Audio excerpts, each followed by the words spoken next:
So, I Ran Away to Drover is a chapter from Charles Dickens' famous autobiographical novel, David Copperfield.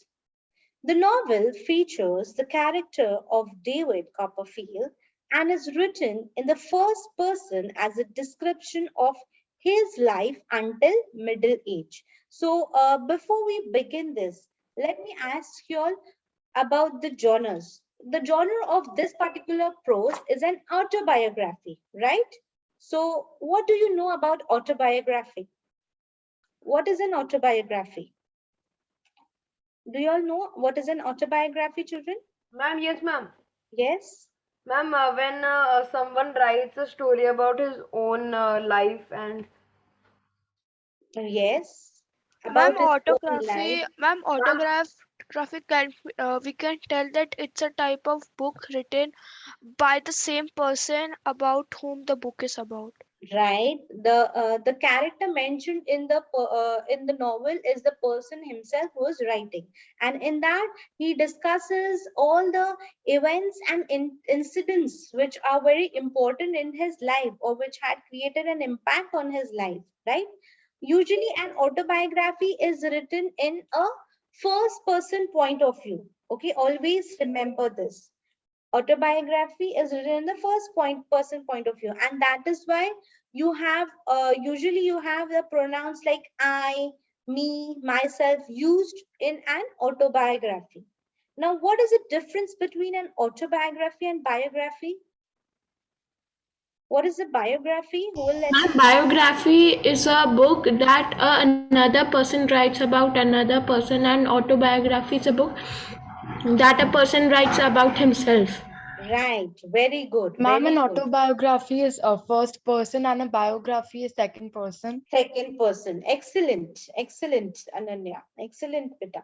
So now, for example, if I'll take examples from your class. Now, if Ananya is writing about her life incidents and events, it will be called as autobiography. All right. But if, for example, Priyanshu or Hiya is writing about Ananya, okay, if Hiya is writing about Ananya, then it will be called as what? A biography. A biography. Because now one more difference I want to tell you. Ananya writing about her own lives and her incidents in her life will be more clearer, or here writing about Ananya will give you a broader picture. Ma'am, Ananya writing about herself because the for a person who is writing for another person does not know all the things or all the mystery which has Correct, happened. I correct, know correct. myself the best. Right. So there are chances that Ananya is going to include every minute details when she's writing about herself, right? And there are less chances that, Hiya would be able to include those minute details which are even unnecessary, okay? But she won't be able to include those minute details of Ananya. All right? Have you all understood till here, children? Have you all Yes, ma'am. Yes, understood? ma'am. Okay. Now, this the genre of this particular prose, I Run to Drover, is taken from an autobiography. All right, let's see what it's all about. Okay, it's an extract from David Copperfield. Okay, please underline this is the book. From that book, this small extract has been taken. Okay, and this book is written by whom? By Charles Dickens. Please underline. You might get a question to, tell the name of the author or the name of the book from where the extract has been taken. Yes? David, the protagonist. What do you mean by protagonist? Ma'am, What do the you mean? main hero. Correct. The hero of the novel. Okay, protagonist. Has been staying. Anybody who would like to read? The protagonist has been staying with the Micawbers. After Mr. Micawber's release from the debtor's prison, the family decides to move to Plymouth in search of work. It is then that David resolves to run away to his aunt Betsy in Dover and borrows some money from Peggotty, his old nurse. He hires a young man to help him move his box to the coach station, but unfortunately, along the way, the latter steals his money and possessions. Okay, so they have given you in short about what exactly is the extract all about. So in this extract, you'll have a protagonist named David. All right, he has been staying with Macabre's. Okay, after Macabre's release from the debitor's prison, the family decides to move to Plymouth. Okay, in search of work. Now it is then that David resolves to run away from his aunt. What is the name of his aunt? Betsy. Betsy. All right, okay. In Drover, and borrows some money from Peggotty, his old nurse. Okay, so he runs away from his aunt and he borrows money from the old nurse. Okay, name of the old nurse is Peggotty. He hires a young man to help him to move his box to the coach station. But unfortunately, along the way, the person whom he had hired, okay, to help him, what did he do? He steals his money and all his possessions. All right? Understood, children? The introduction? Yes, ma'am. Yes, ma'am. All right. Now let us see what exactly had happened.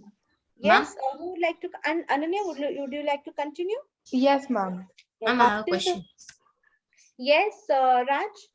Ma'am, what is a debtor's? After a while, I gave up the pursuit of the young man with the donkey cart and sat down on a doorstep with hardly breath enough to cry for the loss of my box and half guinea. It was by this time dark. I heard the clock strike 10 as I sat resting, but it was a summer night, fortunately, and fine weather. When I had recovered my breath, I rose up and went on. In the midst of my distress, I had no notion of going back. I was going to Dover, if I had to walk all the way. I trudged on miserably until I happened to pass a little shop with a great many coats and pair of trousers dangling from the low ceiling, and the notice that ladies' and gentlemen's wardrobes were bought at the best price. I took off my waistcoat, rolled it neatly under my arm, and went to the shop door. If you please, sir, I said, I wish to sell this for a fair price. Okay. Let's first discuss this. After a while, I gave up the pursuit of the young man with the donkey cart and sat down on the doorstep with hardly breath enough to cry for the loss of my box and half genua. Now, half genua means what? You remember he had borrowed money from his aunt. So when he encountered that this particular person had taken away all his money, all his possessions, so this was the first reaction. This is how he reacted. He could not understand what to do, either to cry or for the loss of his box and of his money. It was by this time very dark, and I heard the clock strike 10 as I sat resting. So it was almost what time? What was the time at night? 10 10. o'clock. 10 o'clock. Okay, but it was a summer night, fortunately, and fine weather. So although he had lost everything, it was late night, but still he's saying that the season at that time was summer, and so the weather was fine. When I recovered my breath, at times this happens with us also. If you have any possessions with you and if any it gets lost, what happens is that particular moment we do not understand what is going on, right? It takes time for us to understand thing and to accept the fact that we have been robbed by so and so person. All right, then later on gradually we come to our senses and then we understand, okay, now this has been done is done. Now you have planned to do now the next, what we will do the next. So when I recovered my breath, I rose up and went on. Okay, in the midst of my distress, I had no notion of going back. Okay, so although he's saying that he was robbed, all right, he did not have any money and any possessions, but still he was very firm that he's not going to go back. Okay, he's not going to return. I was going to Dover if I had to walk all the way. So he was so determined that even if he did not had any money or anything to travel, he decided that he's going to walk the entire road until he reaches Dover. Got it? Have you understood this paragraph, children?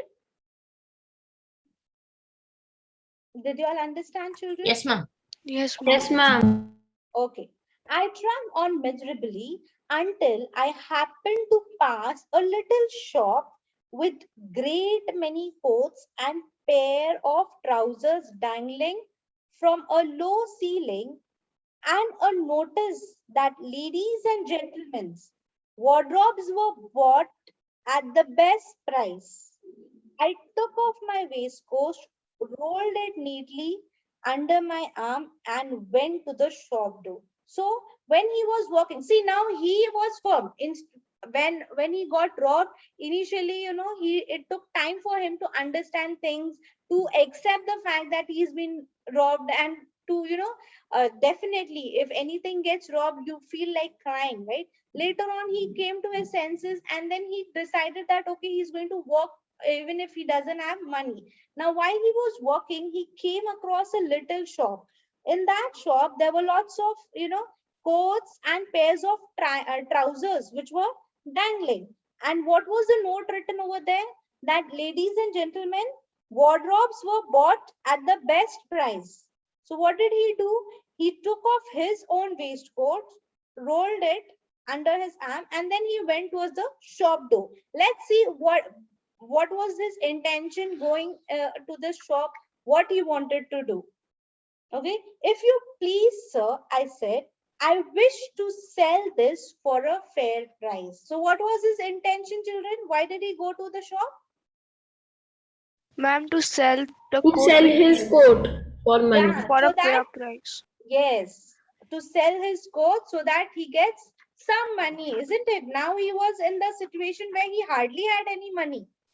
Okay, now let's see what does the shopkeeper had to tell him.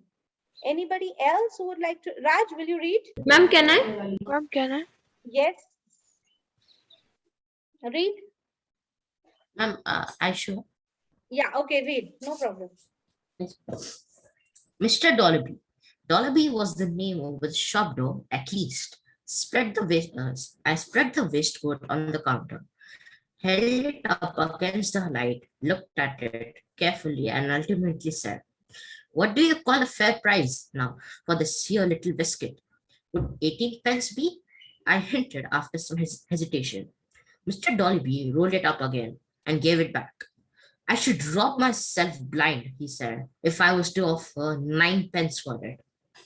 My circumstances being so pressing, I said I would take 9 pence, which Mr. Dolby gave, not without some grumbling. I wished him good night and walked out of the shop, the richer by that sum, and the poorer by a waistcoat.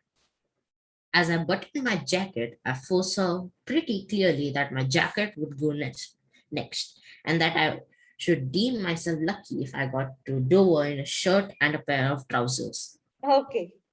So, as he asked the shopkeeper, then what was the name of the shopkeeper? Mr. Dollar. Dolby. Dollaby. Okay. So as he asked him that, sir, I want to sell my coat in a fair price. So the shopkeeper, whose name was Mr. Dollaby, he looked at his coat. Okay. He carefully, and then ultimately he told him that, what do you mean by fair price? How much? What do you think? How much should I give? And then he said that, would 18 pence be, do you mean that I would give you 18 pence? And then what had happened? Did he agree easily, children? No, No, ma'am. No, ma'am. Then what did he do? he said he give 9. He'll give 9. And but then was he happy even if he was giving 9? No, To ma'am. Right. He said that if he had not landed up in this particular situation in which he is now, he would have never ever sold his coat for 9, right? 9 pence, isn't it? Yes, ma'am. Yes, ma'am. He was expecting at least he would give him 18, but he landed up selling his coat at with 9 pence. 9 pence. Okay, now he took up the money, he gave the coat, and then he started working again. And now he buttoned his jacket. Now, when he was buttoning his jacket, the thought which came to his mind was the next thing which he's going to sell was his jacket, right? To have money. And then he was thankful that at least he's going to reach Dover by having wearing a shirt and a pair of trousers at least. Okay, got it? Got the story till here, Yes, ma'am. Yes, ma'am. everyone? Yes, ma'am. Yes. Okay, let's continue. Yes. Ma'am. I spent the night on a. I should read or someone else. Yeah, continue, no problem. Okay. I spent the night on a haystack behind the wall of my old school. It was some comfort to have the boys so near me, although they knew nothing of my being there. Never shall I forget the lonely sensation of lying down without a roof above my head. The warm beams of the sun and the ringing of the getting up bell at Salem House awoke me. I crept away from the wall as the boys were getting up and started along the long dusty track which I knew to be the Dover Road. Okay, so see, as we all know his condition, but still he was quite determined that he's going to reach the place. So in between, he had to spend his night on a haystack, all right, behind the wall of my old school. Now, since this person was lying, on a, we can call it as a roadside, okay, there were some boys. It was some comfort to have the boys so near me, although they knew nothing of my being there. So, as it is, it's said that he went on to spend his night on the haystack near his old school. So near his old school, there were some boys. They never knew him, but at least he was saying he was a little bit comfortable that at least somebody is next to him. He is not that lonely. All right. And then in the morning, since he had no roof above his head, what he had to do, he had to the sun rays and the roof bell of at Salem House woke him up. All right. I crept away from the wall as the boys were getting up and started along the long dusty track which I knew to be the Drover Road. So did he finally reach the Drover Road? Yes. Yes. Yes. With all the difficulties, with all the challenges, spending night somewhere without any roof, selling the coat, getting some money. All right. Now, let's continue. Have you understood till here, children? Yes, Yes, ma'am. ma'am. Okay, let's continue. I got that day through 3 and 20 miles, though not easily, for I was new to that kind of toil. As evening closed in, I crossed the bridge at Rochester, footsore and tired, and ate the bread that I had bought for supper. One or two little houses with the notice lodgings for travelers had tempted me, but I was afraid of spending the few pence I had. I crept at last upon a sort of grass-grown battery overhanging a lane where a sentry was walking to and fro. Here I lay down, happy in the society of the sentry's footsteps, and slept soundly until morning. Yes. So I got that day through 3 and 20 miles. Can you imagine? The day started, it was a morning. So how many miles did he walk? 23. Yes, 23 miles. Okay. Though not easily. All right. For I was new to that kind of toil, because he was not used to with that kind of, hardships, you can say. But still, he had a goal, he had a target to achieve. So in life also, children, if you have any goals, it is not easy. You will not be able to achieve your goals easily. You will have to face lots of hardships, lots of, mental stress while in the process of achieving that goal. But if you are determined enough, then definitely you will achieve. Who will give me one live example of like the Olympics which had happened? What had happened in this? Who won the gold? Ma'am, Neeraj Chopra won a gold for javelin. Okay, so what was it easier for him to, achieve that target and No, achieve ma'am. that goal? If you must have seen about the videos, his past videos and all, was his life easier enough? No, ma'am. Did he get Ma'am, all before the, he had also gotten a surgery in his arm, but he still won gold for us. Some right elbow. sorry, somebody said something. Tansa said that he had an surgery in his right elbow. Yes, he had, yes, that's true, that's true. See, and apart from that, that is what even here we are seeing, that he had a goal, but while in the process of achieving the goal, he had to face so many hardships which he was not used to before. Okay, as evening closed, I crossed the bridge at Rochester. Okay, footsore and tired. Okay, he was tired till the evening. And when you're tired, when you are desperately looking for a stay to stay somewhere to relax. Okay, so definitely he also saw the same thing. He saw names of certain lodges, which notices which said that lodges for the travelers, but he avoided going there because he knew that he had very little money, so he avoided having that comfort although he was so tired. Got it?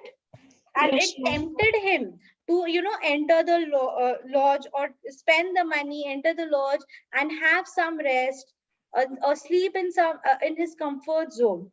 This is basically coming out of your comfort zone. You will be able to achieve your targets only when you try things out of your comfort zone. This is very important in your entire life, children. Please make a note of it. I think we should stop here for today.